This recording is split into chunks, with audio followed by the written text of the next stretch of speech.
Stay sharp. This way. Over here.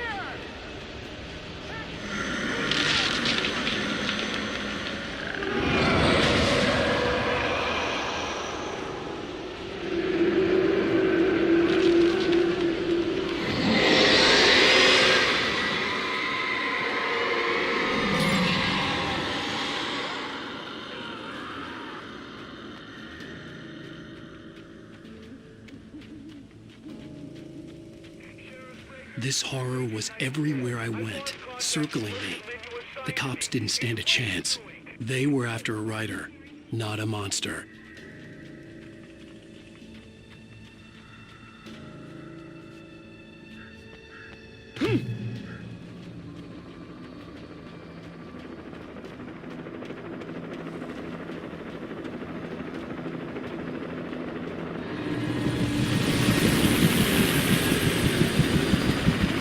You on the ground. Hold it right there. There's nowhere to run. Freeze!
This is James. Mulligan, Thornton, come in. Over. Thornton here. James, we got both Wheeler and Rose in custody. They didn't put up a fight or anything. Why, they were... Hey, what are you... Come on! Sit down and give me that. James, Mulligan here. Over. Go ahead, Mulligan. Over. We got Wheeler and Rose here. Wheeler's drunk or hopped up on something. Speaking of which, that Fed had a pretty distinctive whiff of Otis Scotch about him, if you know what I mean. Over. I don't have anything on that, Deputy Mulligan. Over. Well, whatever. Anyway, Rose is just being plain weird here. You better get Doc in to take a look at both. Over. Gotcha. You better get them here quickly. The, Fed's gonna want to interview Wheeler. Over. Oh, yeah, I'll bet he does. Looks like they have a lot in common. Mulligan out.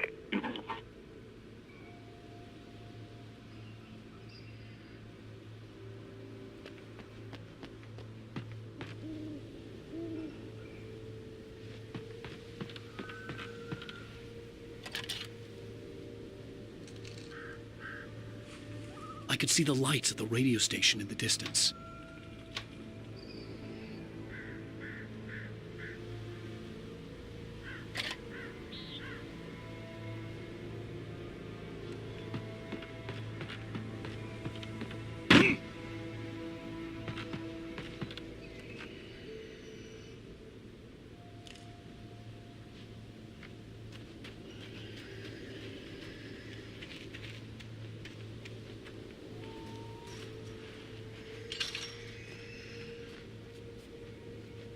I imagined that the broadcast tower in the distance was part of the local radio station.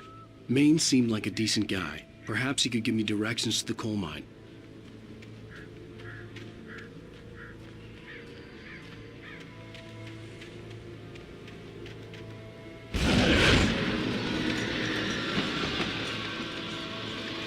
Unnatural shadows clung to the gate. The darkness that was after me was trying to stop me. I wouldn't get through it.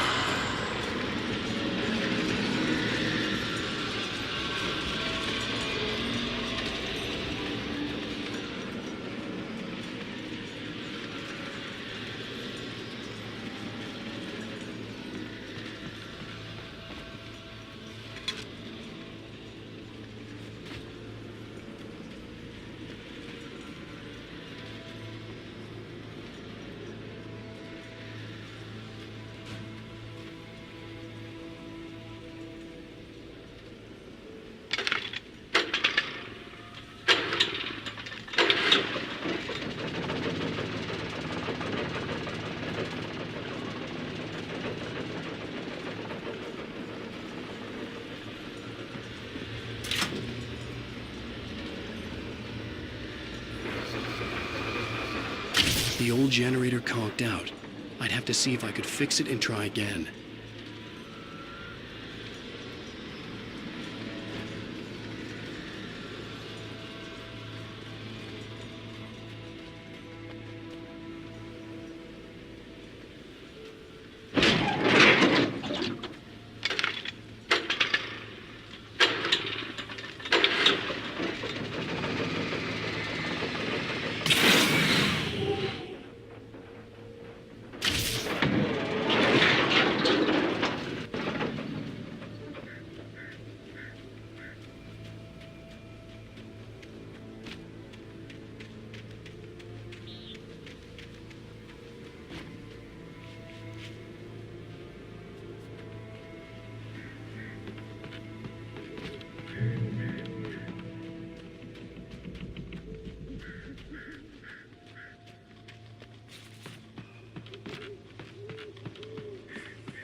It took me a moment to recognize the flashbang grenades. They were an ideal weapon for my situation. Team 1, come in. Over. Team 1, this is Sheriff Breaker. Report. Over. Team 2, come in. I need a report. Over. Come on, guys. Talk to me. Come in, please.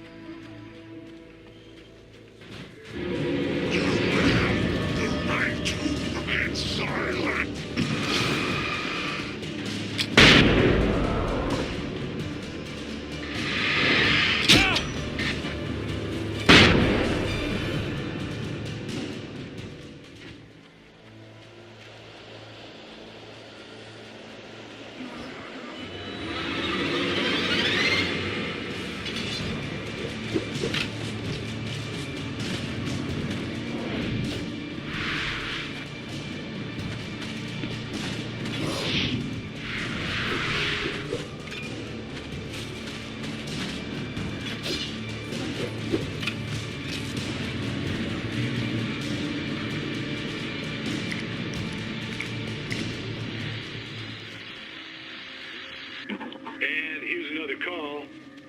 KBFFM with Pat Maine.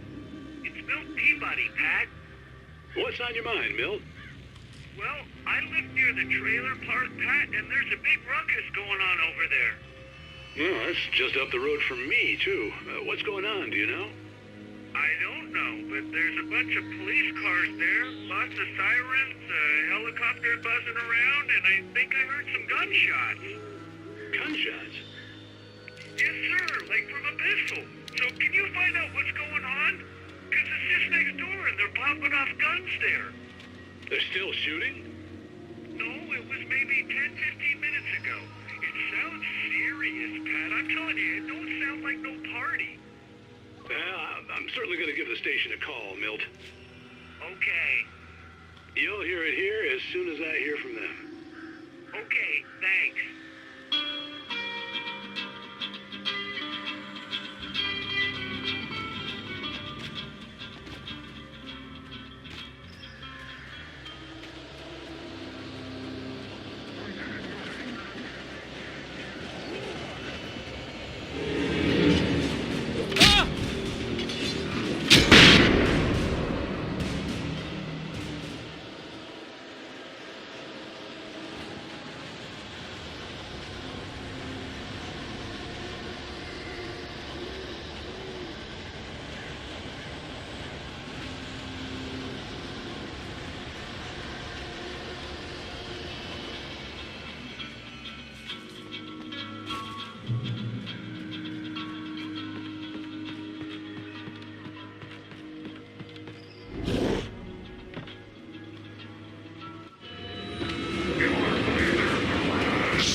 Touched by the dark presence, Rose was lost in a dreamland where everything was drawn in black and gray crayons. The old lady had promised her that all her wishes would come true. She would be Alan Wake's muse. She was smiling so hard it hurt her face. She crushed a bottle full of sleeping pills into the coffee. Deep down inside, she was screaming in terror.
Until dangerous species you hold.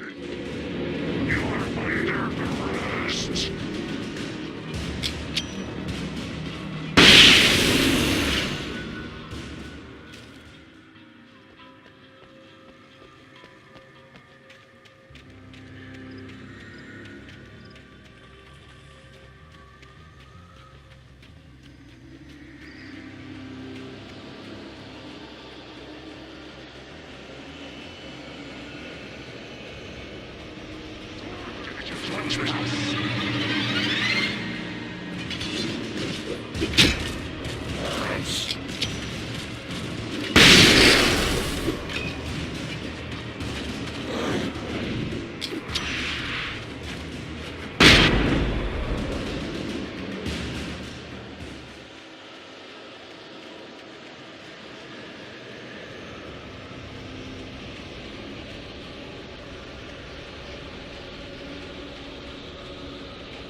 Touched by the dark presence, Rose was lost in a dreamland where everything was drawn in black and gray crayons.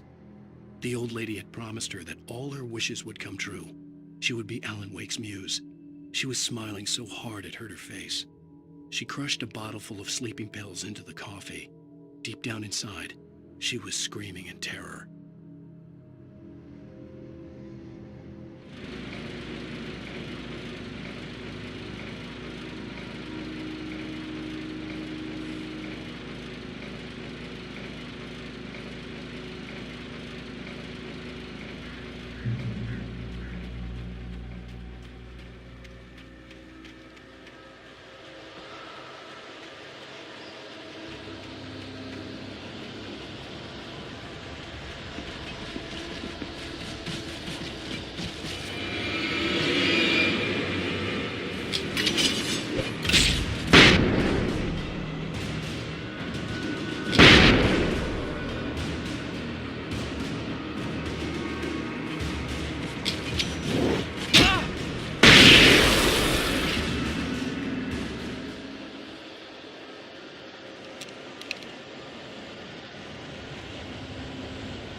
hoped Maine could lend me a car to get to the coal mine.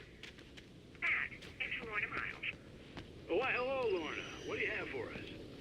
No, I just don't see why the cops bother with the trailer park.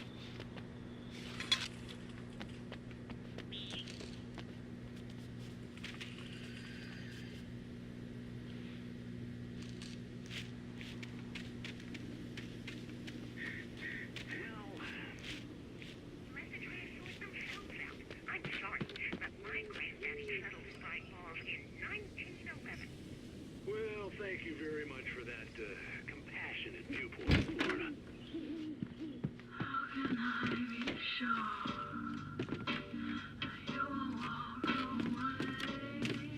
Oh, here's a little surprise.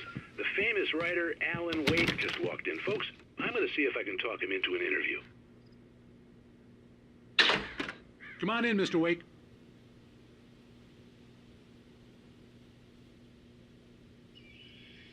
It looks like Mr. Wake is going to need a moment before we can talk, so let me give you a little background while he prepares himself. You've all heard the name, of course. Alan Wake is the author of a very successful series of Alex Casey crime novels. He's changed gears, though. He's now working on a horror story.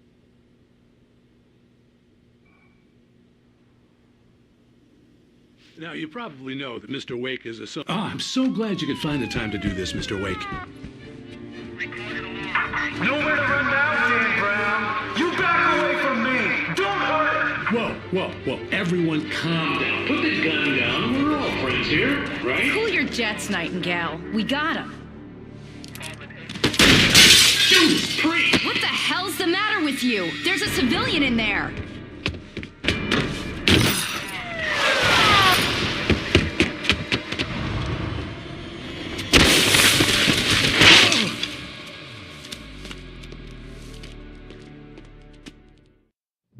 I'll get you yet, even if it kills me, you hear me?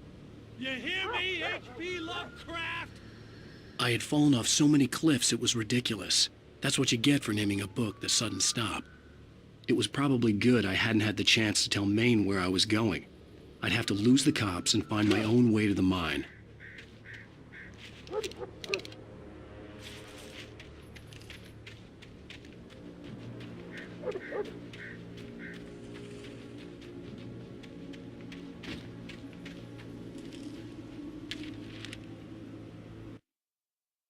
Nightingale stared through the broken studio window into the dark woods.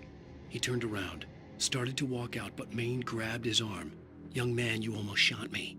You don't shoot off rounds at people like that. What's the matter with you?" Nightingale shook his arm free, marched out. His cheeks burned with rage and humiliation.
There was no sensible reason for the power company work lights to be here. It was almost as if they'd been left for someone like me to use.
Sarah trusted her gut, and her gut said Agent Nightingale was an asshole.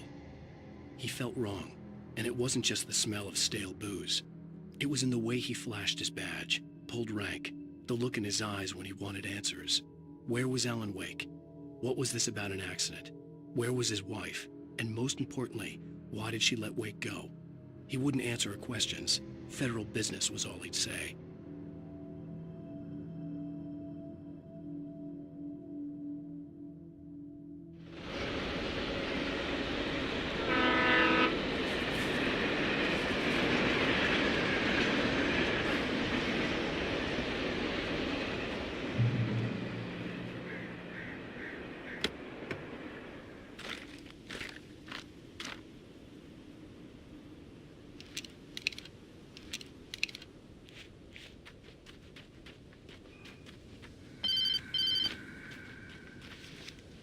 Hello? The most stubborn man I've ever met. Alice? Alice? Alan, I'm so afraid. Keeps me in the dark. Please help me. I look at you, Alan, and it's not you. Something else. Looking out from behind your eyes. Alice, I'm here. I'm so alone here. It's all gonna go to hell. You need to be careful. Cooperate. The connection had been terrible, but that wasn't the only thing that hadn't been right with the call. She sounded wrong somehow, but she had called me. The pipe wrenched itself loose from the bridge's steel framework. Wrapped in darkness, it floated in midair, twitching. For a moment, I didn't understand what I was looking at. The heavy object lurched at me with impossible force. I threw myself out of the way, but just barely. When I turned my flashlight on it, it shook in a dark rage before it flew at me again.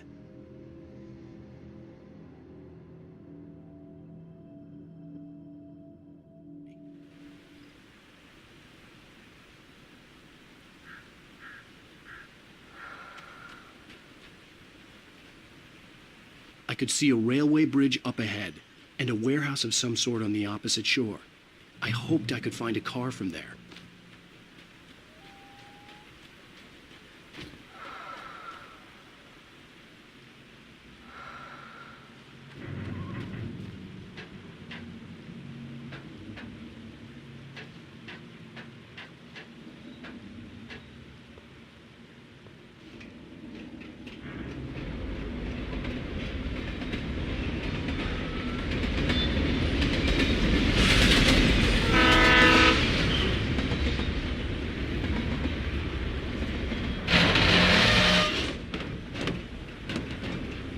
The darkness that was pursuing me was growing stronger, and it was taking over everything in its path.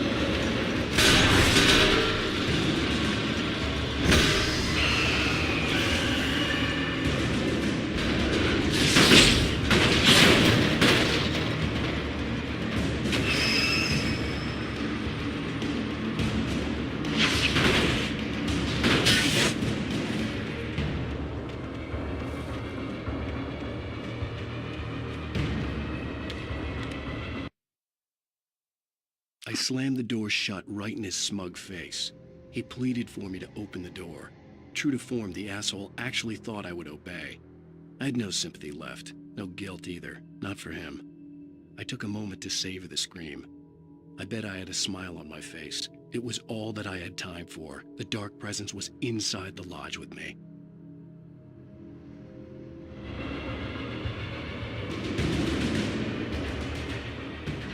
As a teenager, just starting to get interested in writing, Stephen King had been a source of inspiration to me.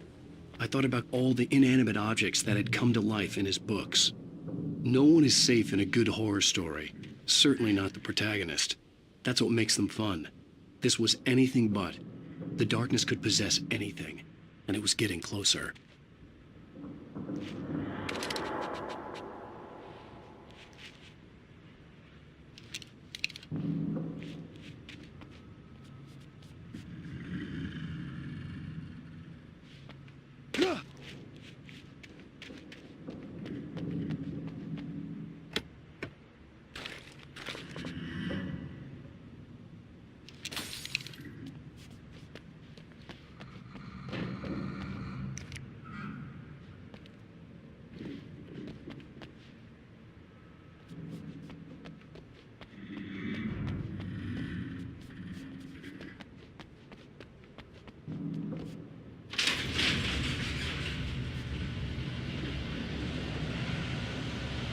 Did you call 911?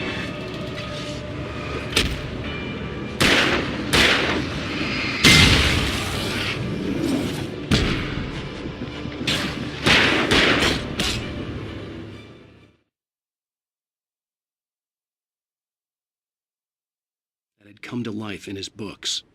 No one is safe in a good horror story. Certainly not the protagonist. That's what makes them fun. This was anything but. The darkness could possess anything, and it was getting closer.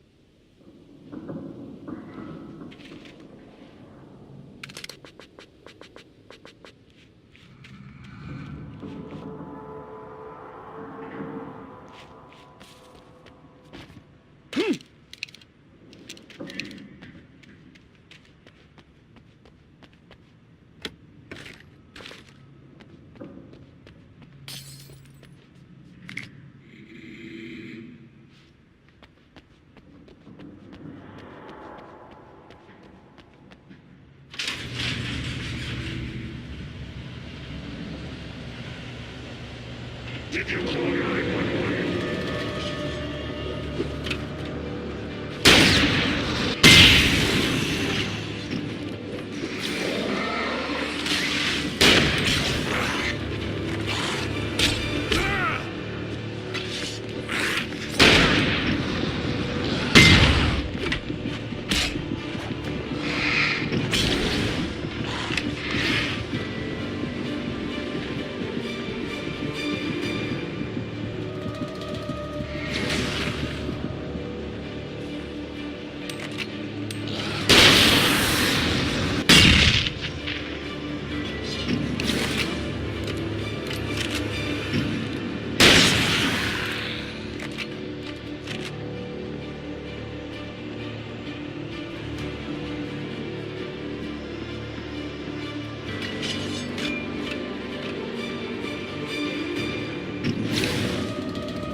The The darkness surged towards me, sucking everything loose from the ground into its depths, tugging at my clothes. I saw the flare the kidnapper had dropped and threw myself towards it just as I felt my feet leave the ground. The darkness embraced me with the force of a tornado. Somehow I managed to light the flare. The darkness roared and cast me away. I fell toward the dark waters of the lake far below.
Never been this glad to see the sunrise. I had a couple of hours to get to the coal mine.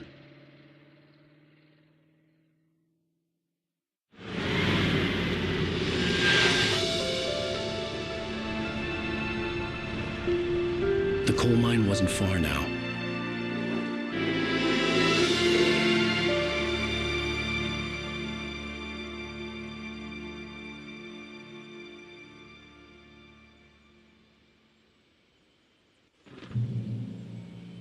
Today, I would meet the kidnapper, and he would give me Alice. I wouldn't give him any other choice. A drowning man will clutch at a straw.